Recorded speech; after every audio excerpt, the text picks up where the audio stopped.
G'day people,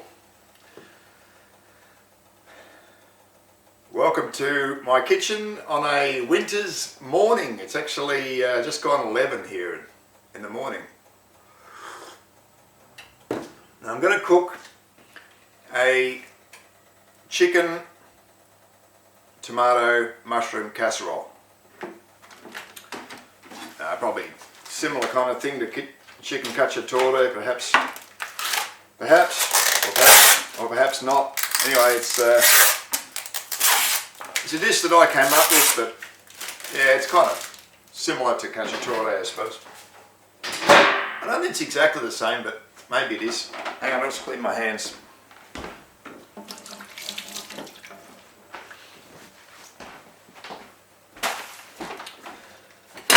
Right, so I've been making this dish for, well, a decade or more. Oh my god, they've got bones in. Is it going to make this harder? I thought when I bought these chicken thighs they were bones, but they're not. It's a bit of a problem. Oh, I'll just have to cut the bone out, won't I? Bones, schmones. Need to be more careful when I go to the supermarket.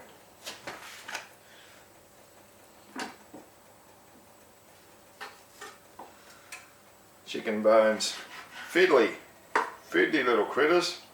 I'm not going to bother getting every last skerrick of meat off them. I'll be here all day if I do that.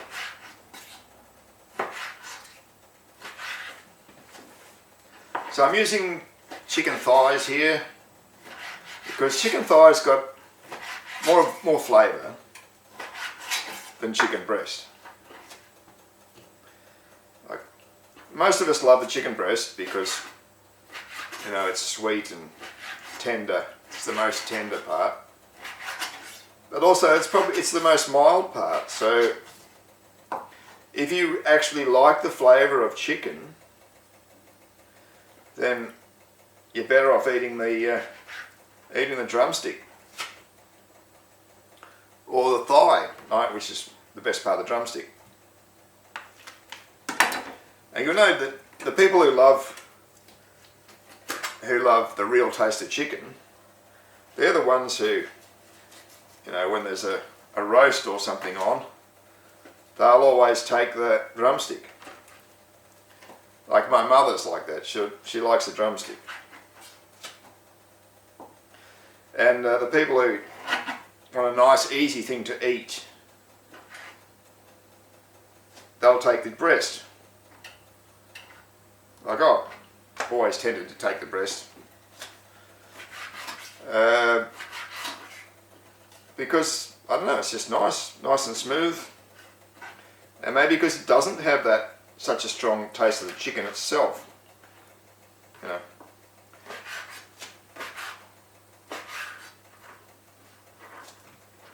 Anyway, so I'm just going to do this. I'm going to cut up the chicken and I'll be back.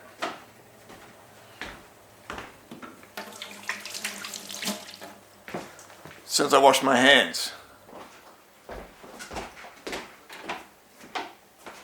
Alright, chicken has been diced up. Chicken thighs. Good cheap meat. Now the next step is to dice up the mushies and cook them. If you saw my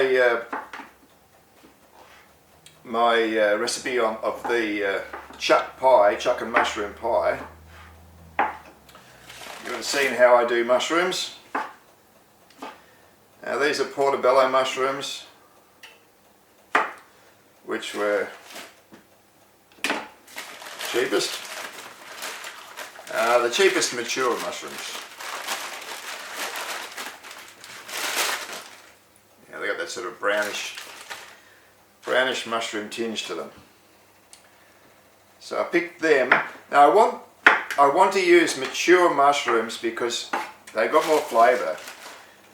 I was a bit disappointed. I mean, the mushrooms with the chuck were good, but I really wanted something darker, that comes out darker. You know, when you fry it, they should be black. And they were just, you know, the cut mushrooms that weren't mature, but these have got proper gills on them, you know. And when I fry these, they will go black. And they'll have a ton of flavour, which is what I want. The flavour of mushrooms. Mushrooms are funny things, you know. They only release their flavour under certain conditions. Like you eat them raw in a salad and they've got no flavour at all. Crazy. No flavour at all, but that's the way people like it. Some people like it.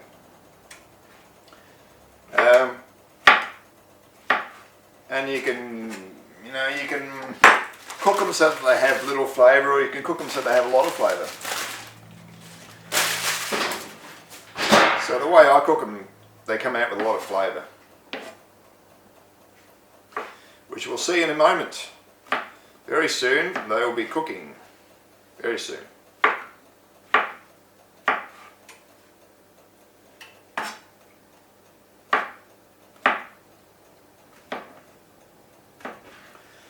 So yeah, as far as the chicken thighs go, probably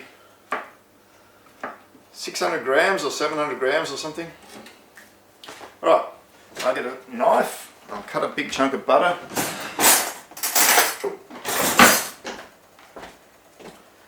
I'll cut a chunk of butter, yeah, probably about 60 grams or about 2 tablespoons. There's, I think I've got 370 grams or something of mushrooms. So you do want a bit of butter to fry them. You do want to make sure they're properly fried. Also got some bacon here, onions, carrots, sliced black olives, the Martian touch. So that's all the stuff that's going in. Just wait for that to cook. I've got the oven on, preheating to 180 degrees. So it'll all come together very quickly once I get these mushrooms on. The mushrooms take probably the longest, perhaps, to cook. But the thing is, you want everything ready to go. So it's going to take time to cut up your chicken, that's why I cut it up first.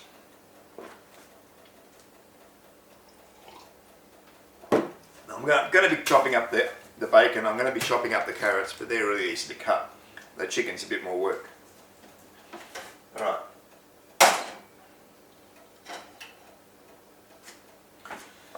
Alright, the onion is nearly melted.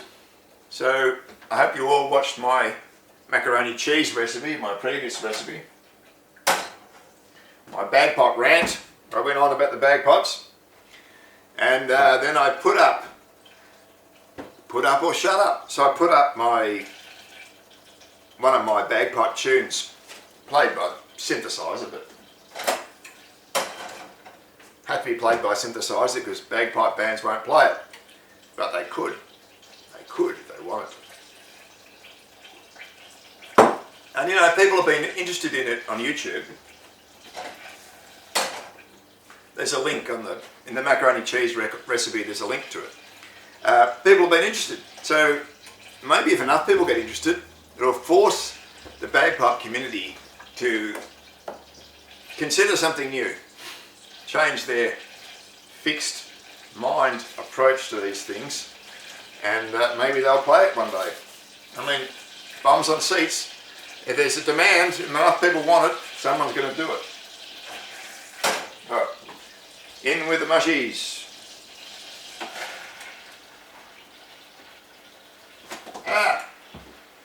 Dropped one.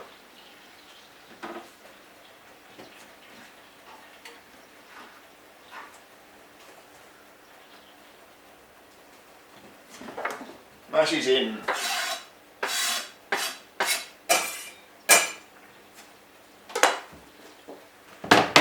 Alright. Let's give them a bit of a stir.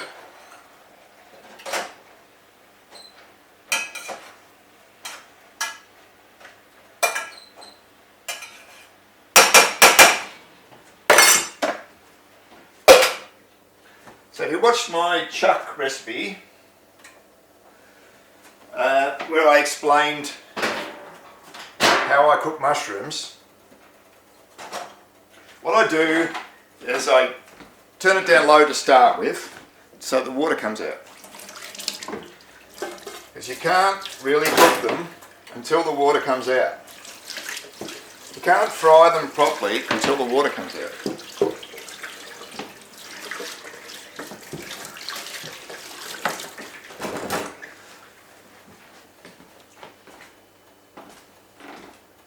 So my method is to do them at medium heat, bring the water out. Once the water's out, turn the heat up, take the lid off, the water will boil off, and while the water's boiling off, it's cooking the mushrooms, and then when the water's all gone, it's frying the mushrooms. So you'll get it all. Just takes a little while. Now, while that's happening, I'll start with the bacon and onions. Might just clean this bench a bit. Right.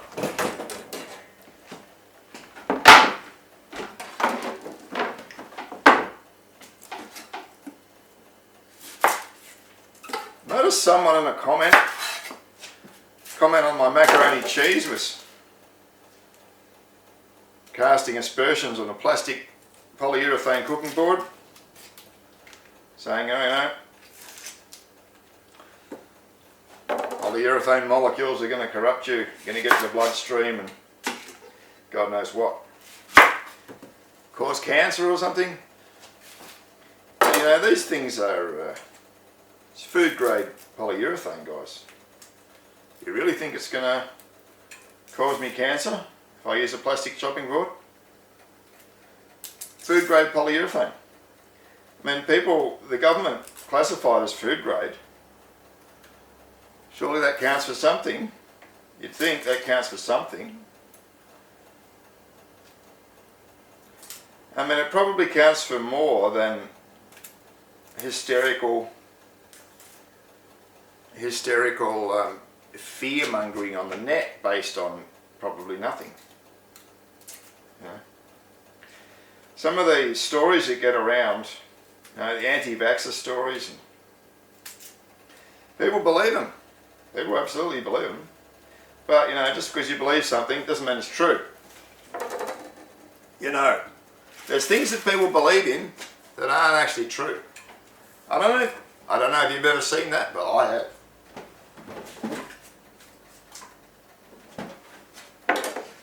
Amazing what people think is true. Like, kids think things are true and not true. I can think of a few good examples which adults tell them, which are not true, but adults tell them they're true, so they think they're true for a while until they wake up and they go, hang on a minute, that's not true.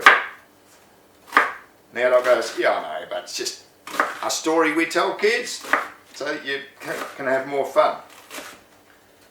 Well, you'd say the same thing about religion. Story we tell kids so they can have more fun. All you American Christians who are watching this, and I know you're out there, I'm not a Christian. I don't believe in the Lord and Saviour. I believe we get one chance to live our lives. We're put on earth by random chance. No consciousness involved. It's up to us. It's up to us to make a heaven or a hell for ourselves. It's not up to anyone else. It's not up to some supernatural agency. It's up to us to make the best we can of this world. It's up to us to make the best we can of our lives. It's up to us.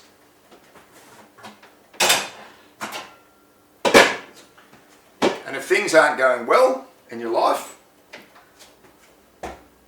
don't complain to God. Fix it yourself. There's one person that really can make a difference in your life. It's you.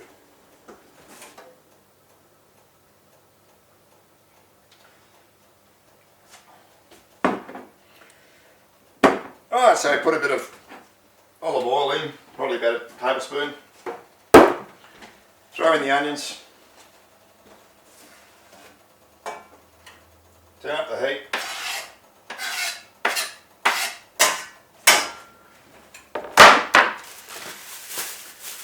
And get a couple of rashers of middle bacon. There you go. Nice. Which I've just pulled out of the freezer and I just defrosted it in the microwave.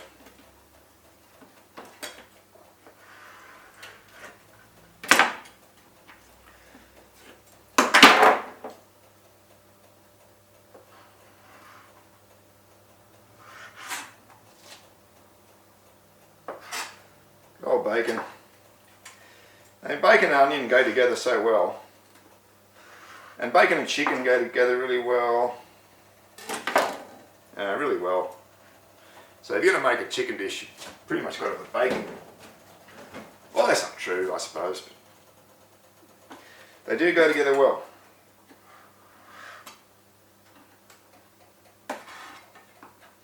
Chicken and, yeah.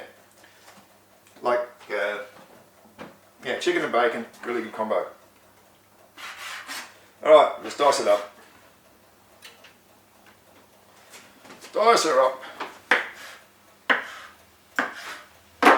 Easy as you like. Why would you buy pre-diced bacon? Amazing what people will buy. Now, it doesn't take very long to dice your own bacon, and it's going to be a lot better than if you buy the pre-diced stuff. Alright. Hey, I can smell olive oil. Must be coming up to temperature. Alright. I'll just set the maximum width, slice it through.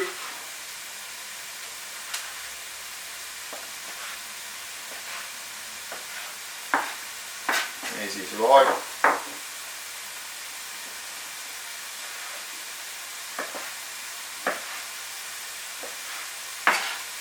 Done.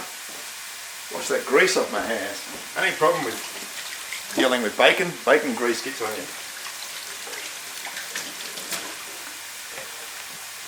You get lard on you and it's sticky.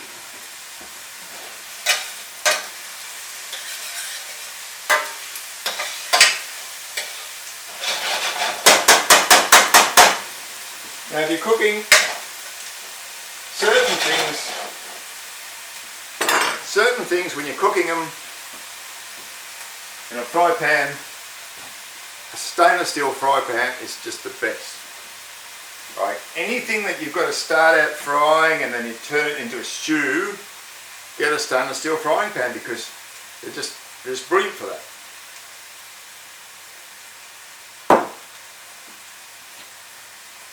The stainless steel fry pan is not good for things that are going to stick, that you don't want to stick. It's not good. But this isn't one of those. This is going to be a stew. It's going to be deglazed. I've got a pot of tomatoes there, homegrown tomatoes. I've got a pot which I'm going to put in. I'm not going to put the whole pot in though because I froze more, like you really want about 450 grams of tomatoes, but the size, you always end up freezing roughly a litre or 900 grams or something. So you've always got too much. But anyway, I'll just save the rest, I'll use it for pasta later. Cheers. Alright, done with that, throw that out.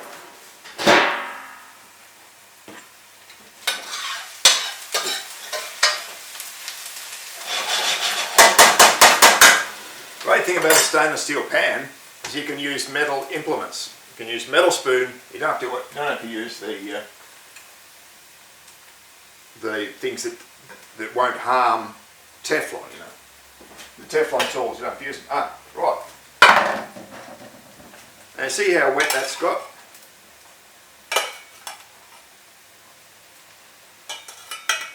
It's got really wet. Now I'll just get my camera, my phone. Alright, back at the phone. So I'm just going to film what it looks like here.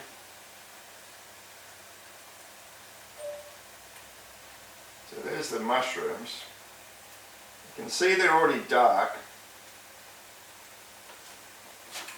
There's the onions in the great big stainless steel fry pan, and the back you can see tomatoes just simmering away there.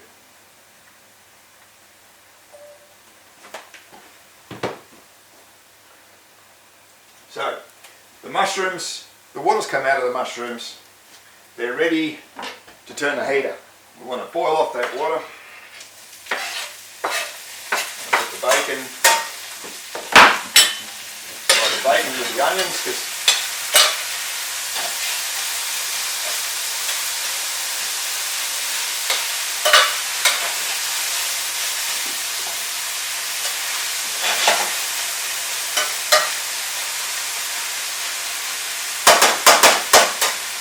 fry the bacon with the onions, but we don't want to burn the bacon, so I'm turning the heat down. Now the pan's nice and hot. It's time to turn it down. And turn the mushrooms up, and the tomatoes are just going to simmer. They're fine. They're fine, they're fine. It's all good.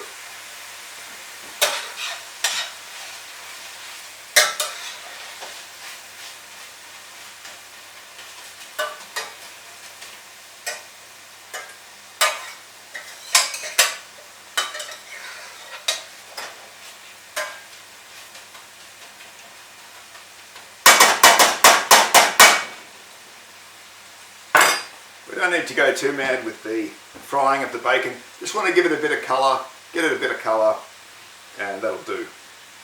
I mean, it's going to be cooked in a casserole, so it's not going to be short of cooking. We just want to get it started, bit of colour, and then it'll go into the casserole dish. Okay, now we're going to need some carrots. We need at least that. I can try doing 3, I suppose. And they're medium-sized carrots, I guess.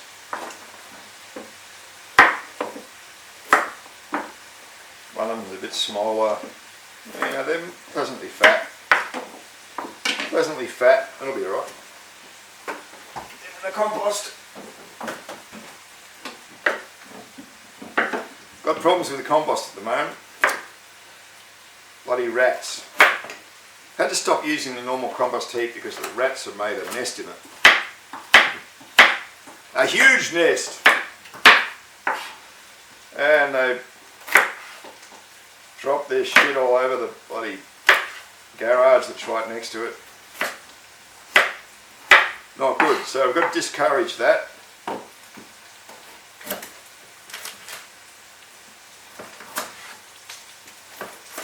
I'm working on a theory about how to do it. I'm going to get some stainless steel mesh, and I'm just going to have that. They won't be able to bite through the stainless steel mesh, I hope. And then I'll be able to just plonk a cube of stainless steel mesh. What I'll probably do is I'll probably make a wooden compost container, compost box if you like, and I'll cover it in stainless steel mesh so that the rats can't get through it. That'll be the plan. So it'll be strong because of the. I'll probably be. So it'll be a wooden box for strength to give it the structure, and then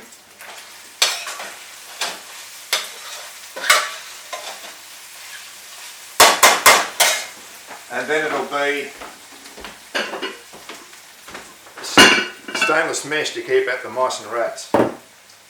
That's the plan. Right.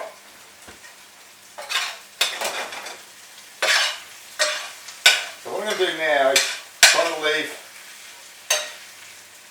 as much fat in the bottom as I can, and just take out the fried onion and fried bacon. Try to leave the fat in the pan because I'm going to fry the chicken.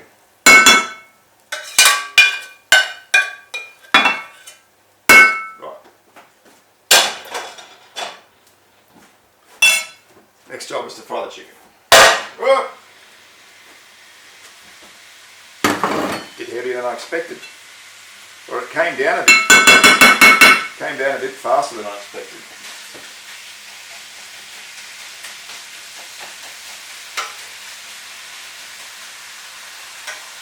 Right, so the name of the game here is we just want to give the chicken a bit of colour. We want to get it started, and as soon as it's done, as soon as it goes white, I'm going to take it and put it, or a bit of brown. I'm going to throw it in there, and then I'm going to deglaze the pan with the tomatoes, and then I'm going to start to parboil the carrots with the tomatoes.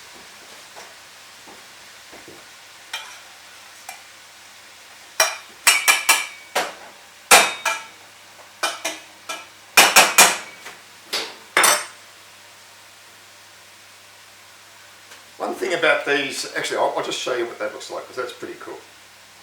That is how I like my onion and bacon to look. Onion and bacon, check it out.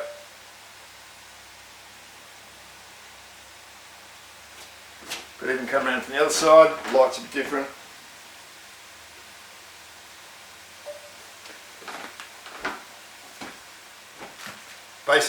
Basis of flavour right there. Onion and bacon, fantastic. Right, so the chicken's starting to cook, starting to colour. Turn the heat up a bit. It's a big fry pan. This is another good thing. A big fry pan gives you room. So, as opposed to a saucepan where everything's on top of each other, you know, 3 pieces of chicken deep, but in a big fry pan like that, every piece of chicken is directly contacting the hot plate, or the hot bottom of the fry pan.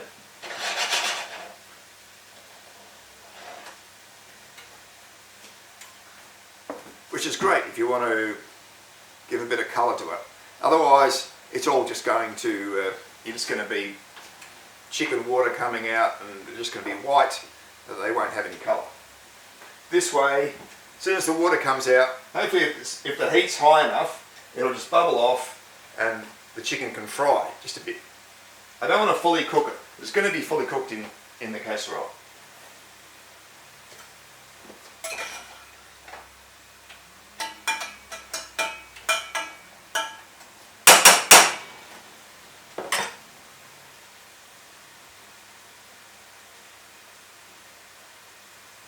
Smells like chicken. Smells like bacon and onion.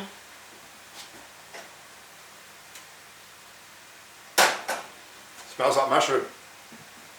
When I was a kid, I hated that smell, the smell of frying mushroom. But it's good.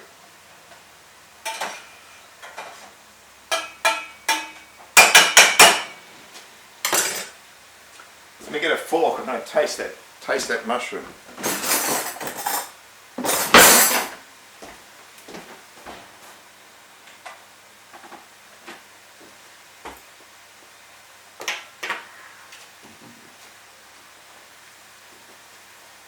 That's the flavour of mushroom. That's what I'm looking for. Alright, it's all coming together now.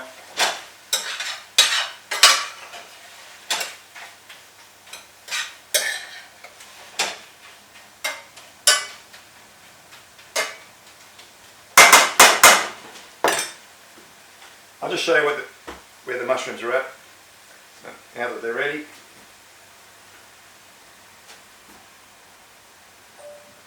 Look at the colour on those mushrooms, right? They are black. They're black, and that's what I want. And here we have the chicken. Just got a bit of colour on it, not too much, just a bit. Hasn't fully cooked. And the last thing I want to do is just overcook the chicken and dry it out, and it'll be no good. So it's fine. So we put this away, put it in there.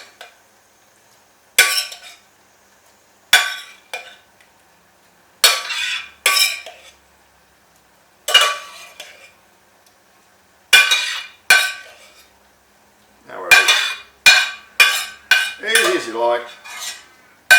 Only problem with this fry pan, which is a wonderful fry pan, but it is heavy. Heavy. So to hold it with one hand is a bit of an effort. I think we can turn off those mushrooms now. Turn them off. Now I've got to measure. I've got to weigh out.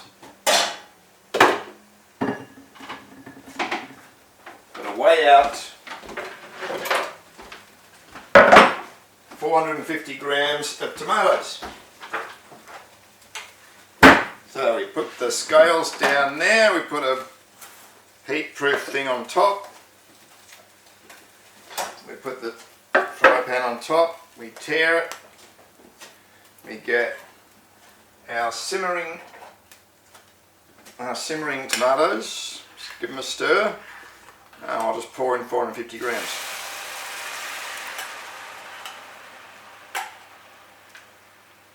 There it is.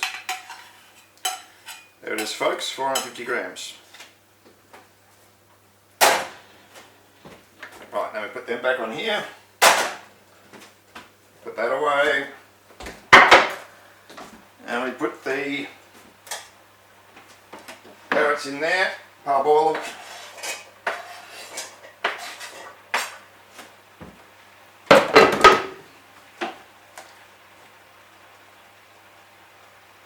Now, like I did with the my scallop potatoes,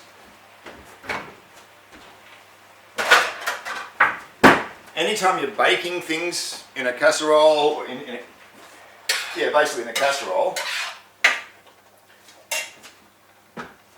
don't put them in cold, because it takes forever for the oven to warm up the cold thing inside the casserole dish. You put them in hot, you get a flying start. You'll save at least half an hour.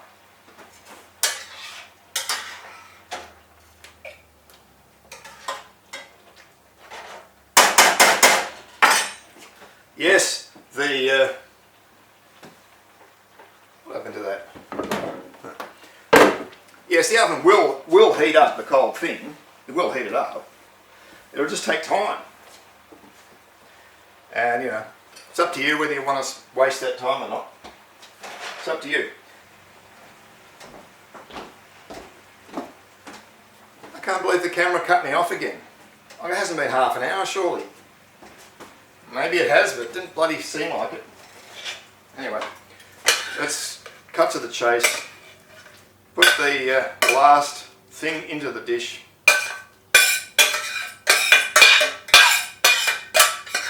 This is great because you've got your acidic tomato juice deglazes the pan for you. So, if you did have any sticking bits of chicken, well, you won't be sticking anymore. Mix it in.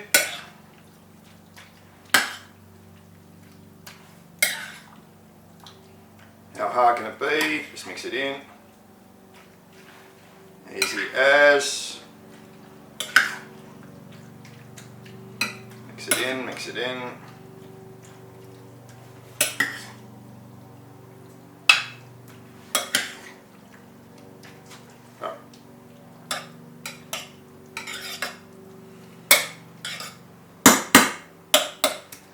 Alright,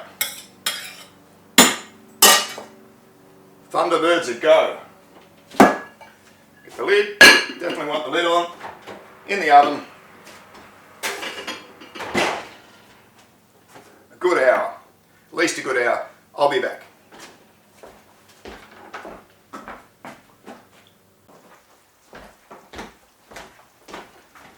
Okay, it's cooked. Maybe I'll take a shot. Take a shot.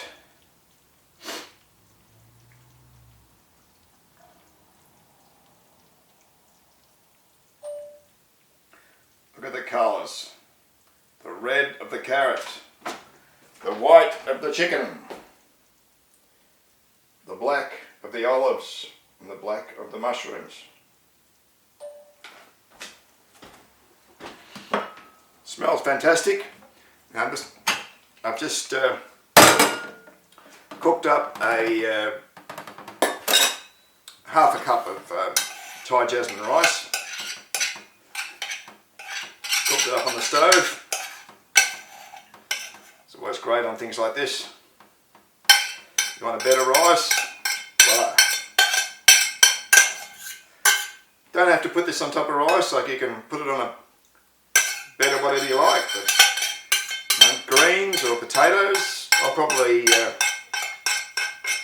when I'm eating this later on during the week, I'll probably have it on top of potatoes. And you know, really good with potatoes and peas, it'd be really good. Alright. Rice. Let's get a couple of spoons of this casserole. Steaming hot.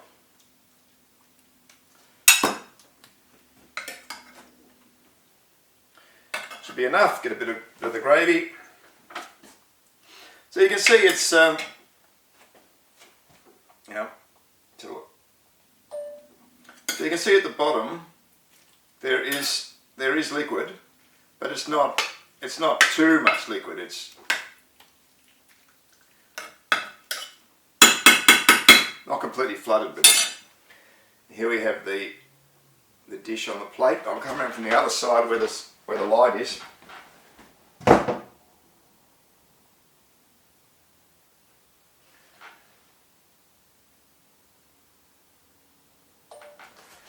There you go. So, what does it taste like? The critical question. The all-important question when it comes to cooking. What does it taste like?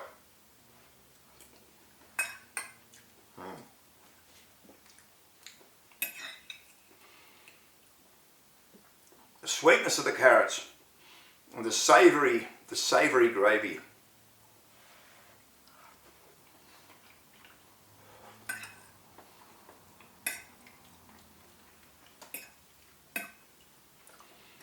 Really good. Got a bit of mushroom. Got a bit of carrot again. It's quite a lot of carrot.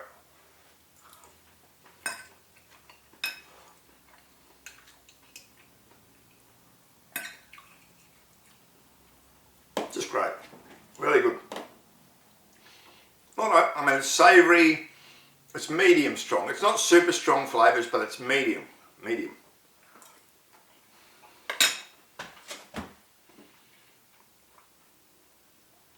Tasty olive, bit of olive in there, really nice. Carrot, really nice. Actually, the chicken isn't that strong in terms of flavour.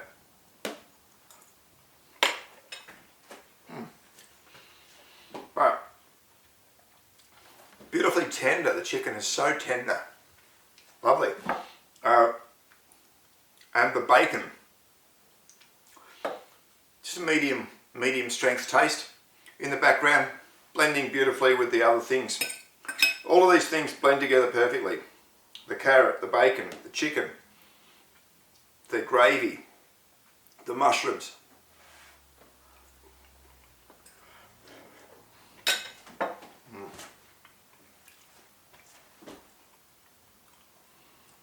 Really good. Just Lovely, again, comfort food I suppose you could say. Lovely, easy to eat, beautifully balanced casserole. All these flavours that are about the same strength, you know. The mushroom, the carrot, the olives, the chicken, the bacon, they're all roughly the same strength. So you can taste them all. When you get them in your mouth, you can taste them all.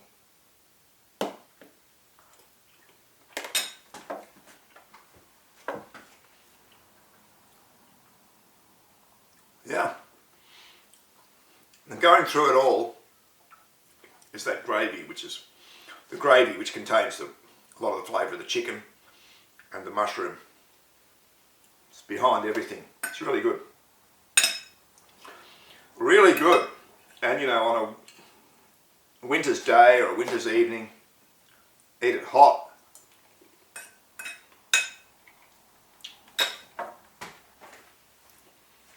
It's an economical dish.